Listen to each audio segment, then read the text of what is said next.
士得空气净化器应用独特负高压电力技术，免清洗、无耗材、非过滤、高分解、恒净化，常有效，做您身边的清新空气管家。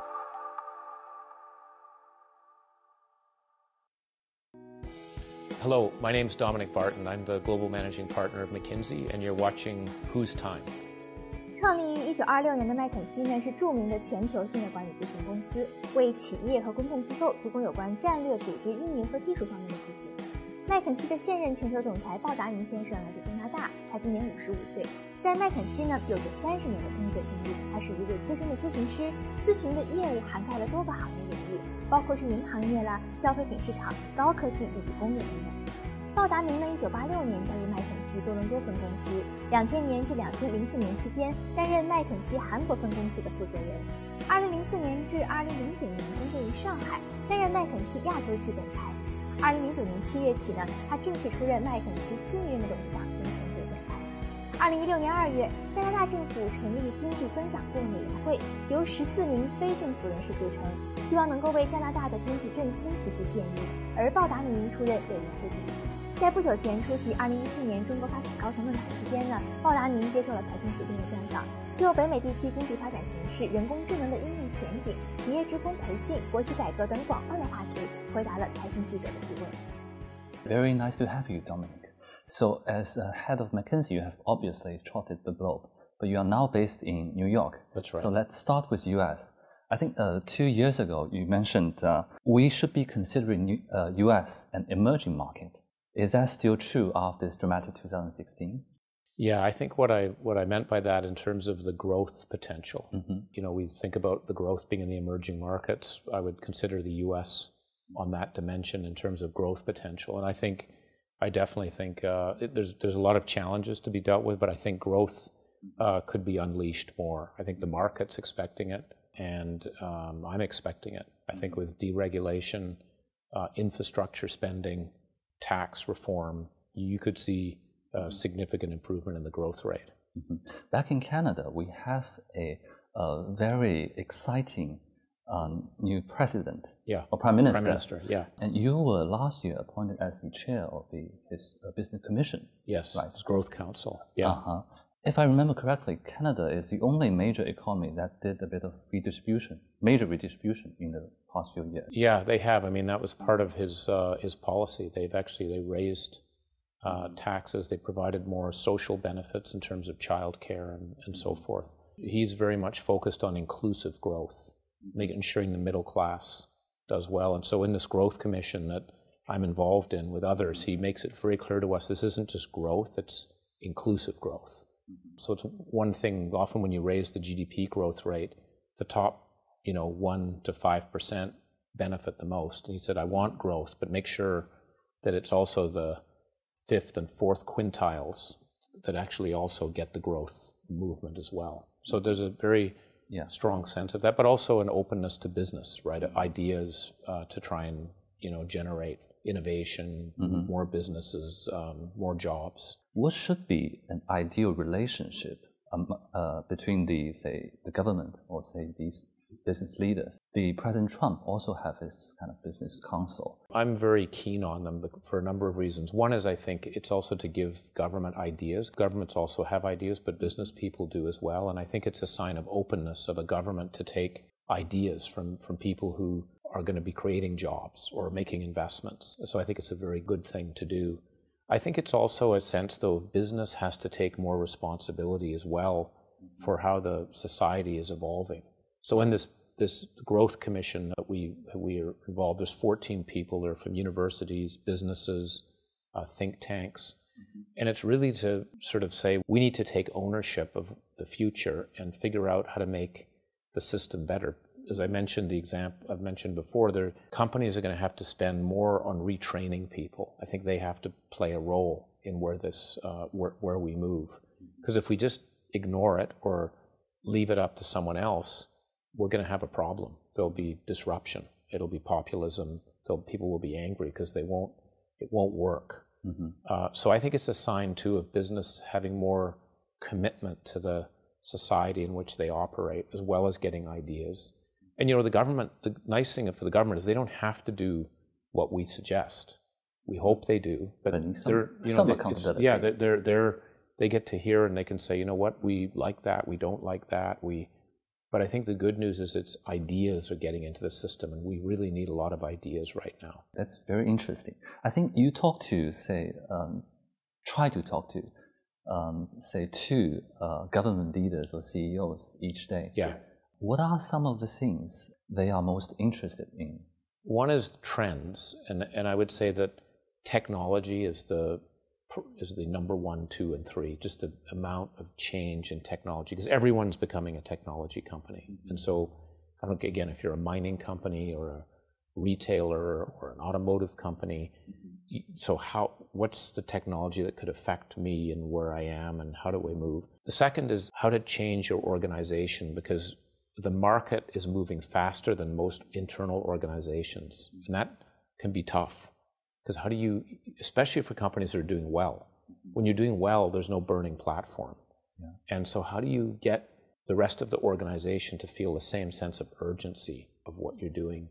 And a third area is on talent. Talent's becoming even more critical. I think talent is more scarce than capital now. Mm-hmm. And so how do you build leaders faster in your organization? How do you grow more of them? Mm-hmm. How do you align people faster? A lot of it, CEOs on talent. So it's this technology, business model change, talent. That's one bucket. And then a bit related to the talent is a lot of CEOs focusing on leadership. What does it mean? Yeah. And what I've been learning there is it's more about who a leader is than what they do. So character in leadership is mattering more. What's your sense of purpose? How resilient are you to dealing with setbacks? Mm-hmm. Can you influence someone without power? Can you give someone negative feedback and inspire them? It's those types of things on leaders is a topic I hear everywhere. Yeah, some people regret about not being ambitious enough for their organization. Yeah. Yes. And not spending enough time on people. Yeah, I completely agree. I mean, I think this, I'm a view, as I've been doing this job now for years, and one of the things I'd say is time flies very fast. Mm-hmm. And don't wait to change. Because one CEO told me, the CEO of Allstate, he said, it's like a hallway. It begins to go, it begins to narrow, from a perspective. So you've got to get moving quickly because time flies. Yeah. And so, and the challenge is you don't really know how to be a leader of an organization until you're put in the position. So there's no training camp. There's things certainly that you do, but then all of a sudden, when you're accountable, it's different. Mm-hmm. And that's so helping people ensure that they can be faster in what they do, as you said, spending more time on people, making sure they got the right people that's with them, more deliberate. 2016年底，麦肯锡发布名为《机器的崛起：中国高管眼中的人工智能》的调研报告，阐述人工智能技术在中国的发展前景。在接受调研的80家中国企业当中，有90%都认为人工智能会从根本上改变自己所在的行业，带来颠覆性变革。报告显示，预计中国的人工智能应用市场将以50%的增速逐年增长，远远超过全球市场20%的复合年增长率。而另一方面人工智能以及相关技术的应用普及，是否会对以人力为主体的传统行业造成冲击，加剧失业的风险，也成为了不少人的担忧所在。而对此，鲍达尼又有着怎样的看法呢？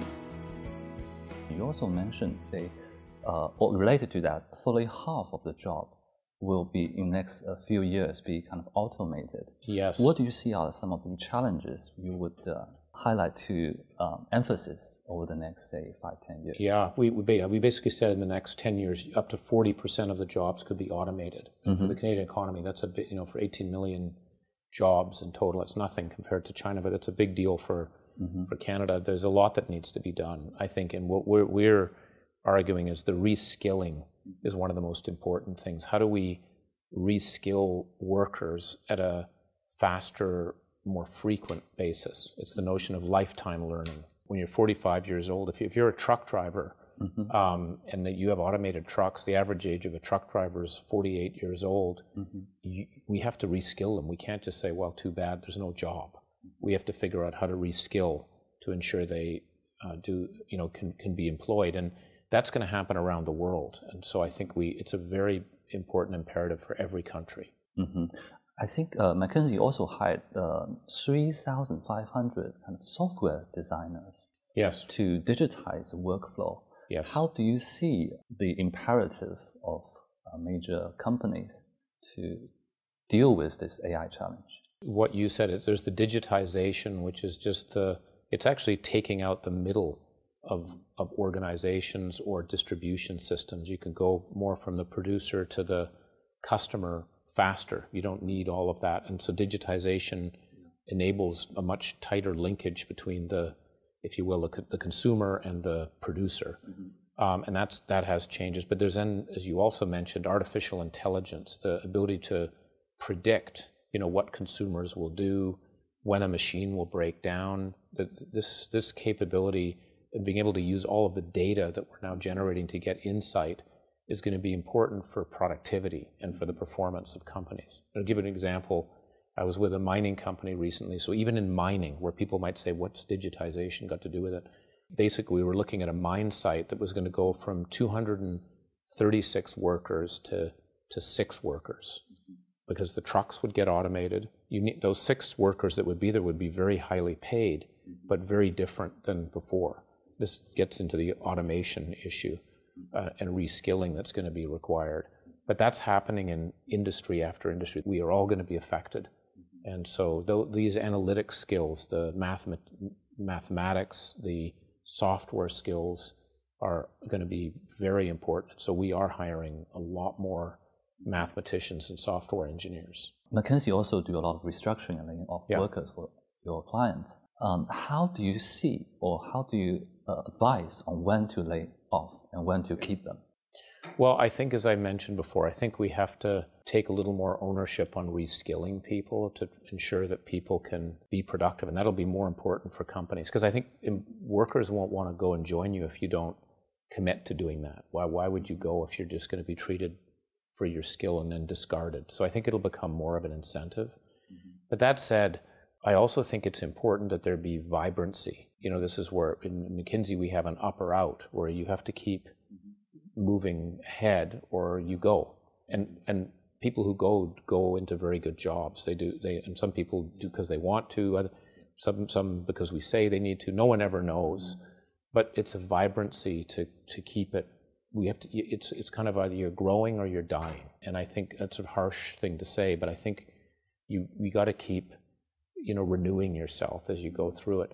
And I think in companies the same. We need, we found that the most successful organizations are those that reallocate resources, capital and people, significantly on an annual basis. So it takes a lot of courage. But those organizations that do that are more long-term successful. So I think this need to continue renew is important in a world that's going faster. This is being emphasized by retraining and education, emphasized by many. But is there a country that do it particularly well? It's still early days, as you said. There's not a lot of examples. The ones I would look to are probably 2 countries: Denmark and Singapore. Small, exactly. But in Denmark, even the way the unemployment insurance and how that's done, or even the incentives for companies to take on workers that are part-time or being reskilled are positive. So you have more people participating in the workforce. They're covered. Singapore is early days, but they've put this idea in place where, for example, on retraining, they're going to give every Singaporean an education account. And every Singaporean over the age of 25 will get 500 Singapore dollars in an account where you can use it to train. Now you have to, and their view is to keep that a bank account, if you will, flush so that people can continue to learn. And I think that's a very innovative idea. I don't think $500 is enough, and neither do they, but the point is it's a start. No one else has done that.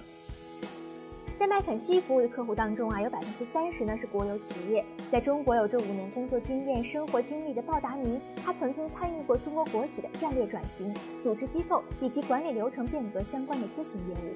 那么，针对目前中国国企改革的进程，鲍达明又会给出怎样的评价呢？他又为何说国企改革到了攻坚的时刻呢？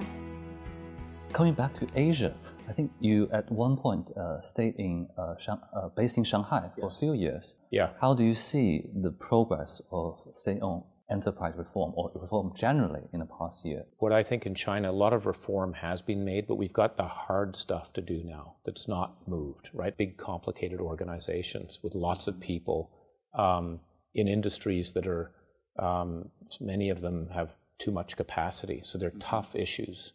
And I don't think enough has been done, but because it's complicated. I think we do need to move. I think in China we've got some complications because you've got, listed companies that are controlled by unlisted groups, and that makes it difficult. So we need to figure out a way to how to reform those entities, but they're not easy. That doesn't mean I don't think we should get going on it. Mm-hmm. You obviously advise a lot of the government officials. What advice would you give them on SOE reform?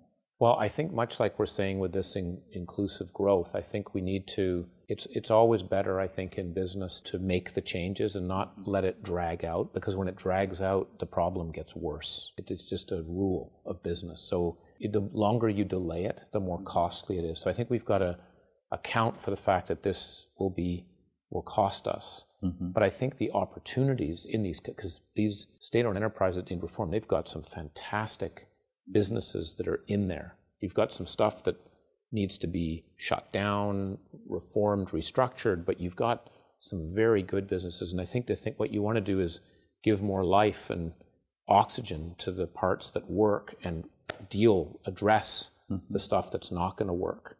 Because again, the longer you hold off, the more costly it becomes. It eats away at the live, vibrant part of the entity. And so, that's why I think there is a sense of urgency on it. But that said, we all need to figure out how to deal with the displaced work. We can't just say, well, you sort that out, and this is going to affect cities, towns, communities. Yeah. We need to think about what are we going to do to help those people get either retrained or move into different jobs? I heard some good examples today in the China Development Forum. The Vice Premier talked about some coal miners, with a coal mine that's being shut down, and how some of them have actually created new jobs. Some others have moved to different communities. I think that's a microcosm of, I think, what we have to do. But you need labor mobility. But if we don't do anything, I think it'll end up costing more over time. 在这次的采访当中，鲍达明也谈及了自己的家庭生活。他坦诚道，作为一个1年有300天需要出差的工作狂，他享受工作带给自己的挑战，但同时却忽视了陪伴家人。自己在平衡工作和家庭方面是失败的，而现在他希望能够尽可能多的花时间与家人们在一起，来弥补往日的遗憾。So one downside of this is kind of family life. Do you have any regrets over these years? I know you nowadays spend some time running marathon and climbing with your daughter. Yeah. No, I do. I think, I've got there's a bunch of weaknesses, I guess I'd say, that I look at. And one thing I really didn't manage very well, I think, is the balance. Part of it is because I love my work. I love it. It gives me tons of energy in it. And the challenge with the work is it can never stop. There's always something to do.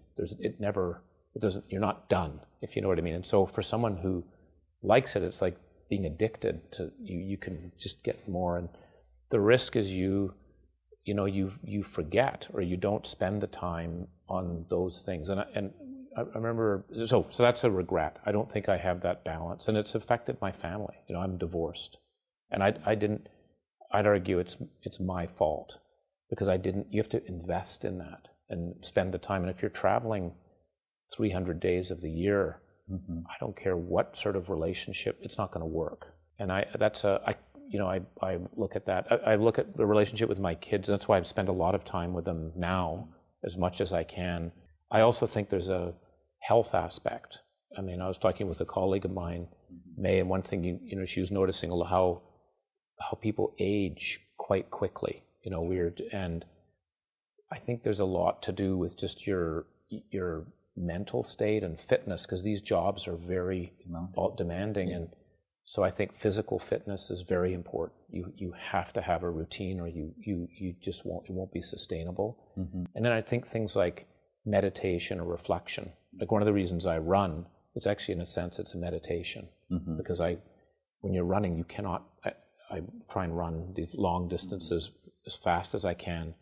You can't think about too much except not falling down, or, you know what I mean? And that's actually good because it cleans your mind. So that's a lesson for the aspiring young professionals before they go full into their work. Well, you know, it is. And one thing I would say, I remember sometimes you learn things, you know, afterwards, right? As I said, in retrospect. And I spend a lot of time recruiting. And I was with a client, a friend, he was actually helping me. We were recruiting, and he said, one thing I just want to say to you is what I don't think you're going to be very good at is managing balance. And so you're going to spend all of your extra energy trying to be better at what you're already good at. That's fine. Make sure you spend time now thinking about the other part, because that is the part you're probably going to be weak on. That's right. And that's and I sat there and went, I wish I'd thought of it. You know what I mean? So I think this balance is very important to be more effective.